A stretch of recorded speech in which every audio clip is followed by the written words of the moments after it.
First ever factory outlet Mukunda jewellery KPHB Kothapet Khammam Somajiguda Hanamkonda. Astrologer Brahmashri Nandipatla Srihari Sharma గురువు గారు ఉన్నారు. నమస్తే గురుగారు. వాగర్థావివ సంపృక్తౌ వాగర్థ ప్రతిపత్తయే జగతః పితరౌ వందే పార్వతీ పరమేశ్వరౌ. సదాశివసమారంభాం శంకరాచార్య మధ్యమాం అస్మదాచార్య పర్యంతం వందే గురు పరంపరాం. ఆదిత్యాయ చ సోమాయ మంగళాయ బుధాయ చ గురుశుక్రశనిభ్యశ్చ రాహవే కేతవే నమః. శృంగేరి జగద్గురు పీఠాధిపతులకి కంచి పీఠాధిపతులకి నమస్కారములు తెలియజేసుకుంటూ కార్యక్రమాన్ని ప్రారంభిద్దాం. గురుగారు, సంవత్సరానికి 24 ఏకాదశులు వస్తూ ఉంటాయి. ఒకదానికి ఒకటి పరమ పవిత్రమైనదని చెప్తూ ఉంటాం. కానీ పుష్యమాసంలో వచ్చే ఈ ఏకాదశికి చాలా విశిష్టం ఉంది. ఏ రకమైన సంకల్పమైనా ఒక్కసారి చెప్పుకుంటే నెరవేరుతుంది అని చెప్తున్నారు. ఎందుకు పుష్యమాసంలో వచ్చే ఈ ఏకాదశికి అంత ప్రాధాన్యత? అసలు ఎవరెవరికి వర్తిస్తుంది? ఎలా సంకల్పం నెరవేర్చుకోవాలనుకుంటున్నారు? పరిహారాలు, మేమేమైనా నియమ నిష్టలతో చేయాల్సిన పనులు ఏమైనా ఉంటే దయచేసి తెలియజేస్తారా? తప్పకుండానమ్మా. ఇప్పుడు ఈ పుష్యమాసంలో శుక్లపక్షంలో వచ్చే ఏకాదశి పుత్రదా ఏకాదశి. అంటే పుష్యమాసంలో వచ్చే ఏకాదశికి చాలా ప్రత్యేకత ఉంది. గుర్తుపెట్టుకుంటే ఈ సంబంధించినటువంటి ఏకాదశి పుత్రదా ఏకాదశి. తర్వాత ఈ కృష్ణపక్షంలో వచ్చే ఏకాదశి షట్తిల ఏకాదశి. శక్తిలా ఇవి రెండు కూడా మానవుణ్ణి ఉద్ధరించడం కోసమే. కేవలం మానవుని పుణ్యం సంపాదించుకోవడానికి కాదు. మానవుడు ఉద్ధరింపబడేది ఎప్పుడు? తన వంశము, తన తరము ఇంకొక ముందుకు వెళ్ళినప్పుడు. అంటే శుక్లపక్షంలో వచ్చే ఏకాదశి వ్రతం ఆచరించడం ద్వారా సంతానం కలుగుతుంది. సంతానం కలిగితే ఉద్ధరింపబడతాడు కదా. తర్వాత పితృదేవతల్ని కూడా ఉద్ధరించేది ఈ యొక్క ఏకాదశి. మనకున్నటువంటి అనేక ఏకాదశులలో పితృదేవతల యొక్క అనుగ్రహాన్ని ప్రసాదించే ఏకాదశి ఇది ఒక్కటి మాత్రమే. అంటే మనకేమో ఇది పుష్యమాసం, కానీ నార్త్ సైడ్ వాళ్ళకందరికీ ఆల్రెడీ మాఘమాసం ప్రారంభమైంది, పౌర్ణమితోనే ప్రారంభమైంది. అక్కడ వాళ్ళకి మాఘమాసం కింద లెక్క. మనకేమో దక్షిణ దేశం ప్రాంతానికి ఇది పుష్యమాసం, ఎందుకంటే అమావాస్యతో మనకు ఎండ్ అవుతుంది. కానీ నార్త్ సైడ్ ఆ కాశీ కానీ ఢిల్లీ కానీ బెంగాల్ కానీ ఇటువంటి వాళ్ళకి ఏంటంటే పౌర్ణమితో ఎండ్ అవుతుంది మాసం, మనకు అమావాస్యతో ఎండ్ అవుతుంది. కాబట్టి ఇది మనకు పుష్యమాసం అవుతుంది, అక్కడ వాళ్ళకి మాఘమాసం అవుతుంది. కాబట్టి ఇందులో విశేషత ఏంటంటే చాలా మంది పెళ్లిళ్ళు కాక ఇబ్బంది పడేటువంటి వాళ్ళు కానీ, అలాగే ఎన్నో కష్టాలు అనుభవిస్తుంటారు. ఆ కష్టాలకి ఒక ఎండ్ అంటూ ఉండదు. అటువంటి వాళ్ళకి కానీ ముఖ్యంగా పితృదేవతలని తరింప చేయడం. ఎందుకంటే మోక్షాన్ని ప్రసాదించాలి అంటే నారాయణుడు మాత్రమే అర్హుడు. ఈశ్వరుడు ప్రసాదిస్తాడు మోక్షము, కానీ మోక్షకారకుడు నారాయణుడు. కాబట్టి ఈ రోజున పితృదేవతల యొక్క అనుగ్రహం కోసం, పితృదేవతలకి స్వర్గాధిపత్యం రావడం కోసం ఇక్కడ ఉన్నటువంటి ఆ సంతానము కొన్ని నియమాల్ని పాటించాలి. గురుగారు, ముఖ్యంగా సంతానం కోసం ఎంతైతే పాటు పడుతున్నామో సత్సంతానం కోసం కూడా అంతే ఇబ్బందులు పడుతూ ఉన్నారు గురుగారు. సో వాళ్ళకు కూడా ఉపయోగపడుతుంది? తప్పకుండా ఇది ఉపయోగపడుతుంది. పితృదేవతల ఆశీర్వచనంతో సత్సంతానం లభిస్తుంది. అంటే షట్తిల ఏకాదశి అంటే ఆ నువ్వులని 6 రకాలుగా ఈ రోజున ఉపయోగించుకోవాలి. షట్తిల అంటే 6 రకాల నువ్వులు. తిల్ అంటే నువ్వులు కదా గురుగారు హిందీలో. ఈ నువ్వులని 6 విధాలుగా మానవుడు ఉపయోగించాలి ఏకాదశి రోజున.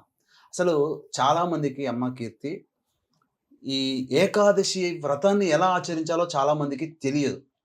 ఏకాదశి రోజున మాత్రం ఉంటారు. అసలు ఏకాదశి వ్రతాన్ని ఎలా ఆచరించాలంటే దశమి రోజు రాత్రి ముందు, ఏకాదశి ముందు దశమి కదా, ఆ రాత్రి ఎటువంటి ఆహారం తీసుకోకుండా నిరాహారంగా ఉండాలి.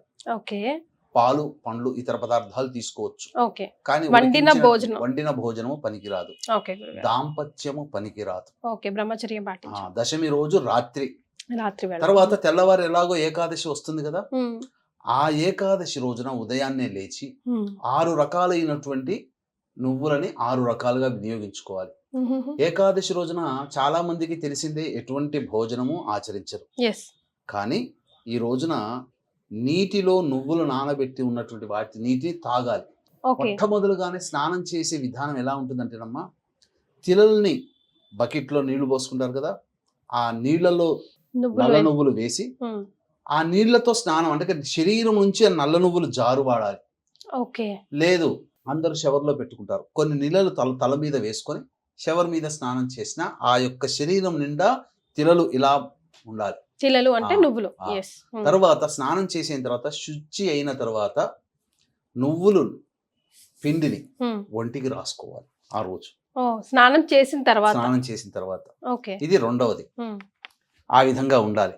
ఇక మూడవది, స్నానం చేయగానే ఆ నల్ల నువ్వులను అలా ఒంటికి రాసుకుంటారు కదా, పిండి ముద్దను రాసుకున్న తర్వాత తులసి చెట్టు దగ్గర విష్ణు ప్రతిమ కానీ చిత్రపటం కానీ లేదా తులసి చెట్టు దగ్గర అష్టదళ పద్మం వేయాలి. వేసిన తర్వాత అక్కడ అందులో ఆవు నేతితో దీపారాధన చేసి విష్ణు ప్రతిమ గనుక ఉంటే విష్ణు సహస్రనామ పారాయణం చేసి విష్ణు అష్టోత్తరముతో తిలలతో స్వామివారి పాదాల దగ్గర వేయాలి. అర్చనలాగా చేయాలి, తిలలతో అర్చన చేయాలి. ఇది మూడవ రక విధానం. తర్వాత మనకు ఆ రోజున మంచినీరు తీసుకోవచ్చు, తప్పులేదు. ఏకాదశి రోజున మంచినీళ్ళు తీసుకోవచ్చు.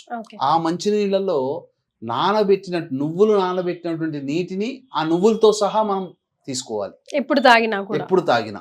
ఇది 4వ విధానం. ఇక 5, 6 విధానాలు మాత్రం చాలా అద్భుతమైనటువంటివి. ఇది చేతనైన కొలది, శక్తి కొలది వాళ్ళు చేయాలి.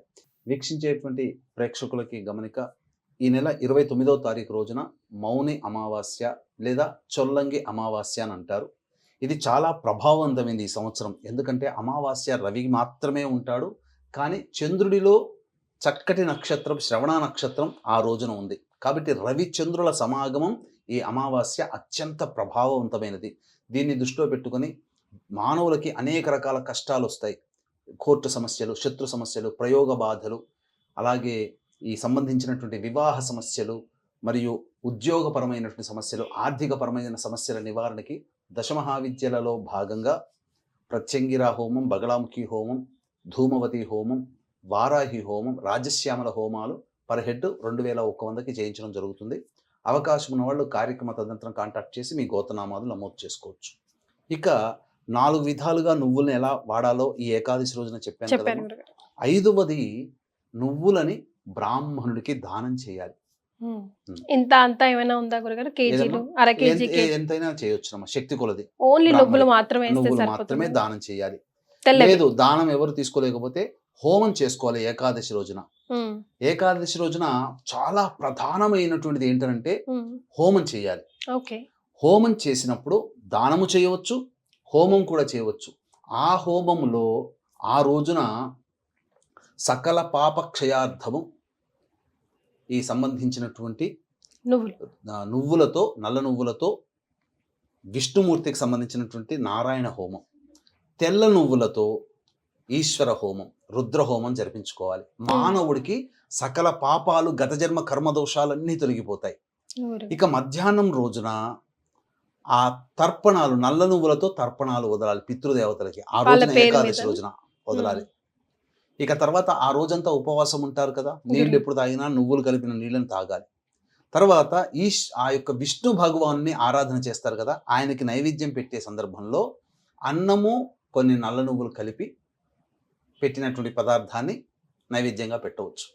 తర్వాత ఆ రోజంతా ఉండి ద్వాదశి తిథి రోజున, ఆదివారం అయింది, ఆ రోజున మూలా నక్షత్రం ఉంది, ద్వాదశి తిథి ఉంది, రాత్రి వరకు ఉంది. కాబట్టి ద్వాదశి తిథి రోజున పొద్దునే లేచి కాలకృత్యాదులు తీర్చుకొని మళ్ళీ తులసి చెట్టు దగ్గర ఆవునేతితో దీపారాధన చేసి విష్ణు సహస్రనామ పారాయణం చేసి తదనంతరం చక్కగా ఆ యొక్క అన్నము, నువ్వులు కలిపినటువంటి తెల్ల నువ్వులైనా నల్ల నువ్వులైన పదార్థంని నైవేద్యంగా పెట్టి ఎవరికైనా ఒక వ్యక్తికి అన్నము సంతర్పణ, అన్నదాన సంతర్పణ ఆ విధంగా చేసి తర్వాత కుటుంబ సభ్యులు అందరూ కలిసి ఈ యొక్క తిలలతో కూడుకున్నటువంటి పదార్థాన్ని భోజనంగా స్వీకరించాలి. కొన్ని గ్రంథాల ప్రకారం ఏంటంటే ఏకాదశి రోజున అన్నము భుజించకూడదు అని అన్నారు కదా, కానీ కొన్ని గ్రంథాల ప్రకారము ఆ ఏకాదశి రోజున నైవేద్యం పెట్టినటువంటి తిలలతో కలిపినటువంటి అన్నాన్ని భుజించవచ్చు ప్రసాదంగా అని చెప్పి శాస్త్రంలో ఉంది. ఆ విధంగానైనా చేయవచ్చు. లేదు ఆ రోజు ఏమీ కఠినంగా ఉపవాసం ఉంటామండి అన్నవాళ్ళు ద్వాదశి రోజున ఈ యొక్క వ్రత ఉద్యాపన చేసి అప్పుడు ఆ విధంగా గనక మానవుడు ఉన్నట్లయితే అద్భుతమైనటువంటి శక్తిల ఏకాదశి. ప్రపంచంలో అందరూ కూడా అన్ని కష్టాలు తొలగిపోయే ఏకాదశి ఇది ఒక్కటేనమ్మా. పితృదేవతలు తరించే ఏకాదశి. కాబట్టి వీక్షించేటువంటి ప్రేక్షకుల్లో మహిళలు ఎంతో మంది ఉన్నారు. మీ భర్తల చేత, భర్తలు కోల్పోయిన వాళ్ళు మీ పిల్లల చేత ఖచ్చితంగా ఈ షట్తిల ఏకాదశి రోజున పితృదేవతల యొక్క అనుగ్రహం కోసం తర్పణాది కార్యక్రమాలు మీ పిల్లల చేత, లేదా భర్త లేకపోతే మీ పిల్లల చేత, భర్త ఉంటే మామగారు ఉంటే మామగారి చేత, మామగారు లేకపోతే భర్త భర్త. చేత ఖచ్చితంగా ఈ రోజున ఆ నియమాల్ని పాటిస్తూ తర్పణాది కార్యక్రమాలు వదిలించండి. తప్పకుండా మీరు ఎన్ని కష్టాలున్నా ఆ కష్టాలు ఈ యొక్క శక్తుల ఏకాదశి తర్వాత తొలగిపోయి మీరు ఆనందంగా మీ యొక్క సంకల్పం నెరవేరుతుంది. ఇది పితృదేవతలకి సంబంధించినటువంటి శక్తుల ఏకాదశి. ఈ రోజున ఈ విధంగా ఆచరించడం ద్వారా మీ కుటుంబంలో పెళ్ళిళ్ళు కావలసినటువంటి అబ్బాయిలు అమ్మాయిలు ఎవరైతే ఉన్నారో వాళ్ళకి ఖచ్చితంగా వివాహం అవుతుంది. అలాగే సంతానం కలగనటువంటి దంపతులు ఉంటారు కదా, మీ కోడళ్ళకి, కొడుకుకి, అల్లుడికి, కూతురికి ఖచ్చితంగా సత్సంతానం లభిస్తుంది. ఎందుకంటే ఇది పితృ ఏకాదశి అని అంటారు దీన్ని. కాబట్టి పితృదేవతల అనుగ్రహమే వంశము అభివృద్ధి అవుతుంది. వంశం అభివృద్ధి అంటే డబ్బులు, లక్షలు, మేనేజర్లు, టీం లీడర్లు పిల్లలు అవ్వడం కాదు. ఆ వంశాభివృద్ధి అంటే మీ కడుపున పుట్టిన సంతానానికి మళ్ళీ వాళ్ళకు ఒక సంతానం పుట్టడం అనేటువంటిది వంశాభివృద్ధి. కాబట్టి వంశాభివృద్ధి ఈ యొక్క ఏకాదశి తిథిని ఆచరించడం ద్వారా విష్ణు యొక్క అనుగ్రహము, పితృదేవతల అనుగ్రహంతో మీ పిల్లలకి చక్కటి సత్సంతానం కలుగుతుంది, వంశాభివృద్ధి అవుతుందని. అట్లాగే వంశం అభివృద్ధి కావాలంటే పిల్లలకి పెళ్ళిళ్ళు కావాలి. కాబట్టి ఖచ్చితంగా పెళ్ళిళ్ళై తీరుతుంది అని చెప్పడంలో ఏమాత్రము సందేహం లేదు. రైట్. గురుగారు చెప్పింది విన్నారు కదా. ఎన్నో పండగలు, పర్వదినాలు వస్తూ ఉంటాయి, వెళ్తూ ఉంటాయి. కానీ గురుగారు చెప్పినట్టుగా మానవుల్ని ఉద్ధరించడానికి వచ్చే ఇలాంటి షట్టిల ఏకాదశి లాంటి రోజులు అతి కొద్దిగా వస్తాయి. కాబట్టి వీటిని సంపూర్ణంగా మనం అందరం సద్వినియోగం చేసుకోవాలి. చాలా సంతోషం గురుగారు. ధన్యవాదాలు. సర్వం శ్రీ ఉమామహేశ్వర పరబ్రహ్మార్పణమస్తు.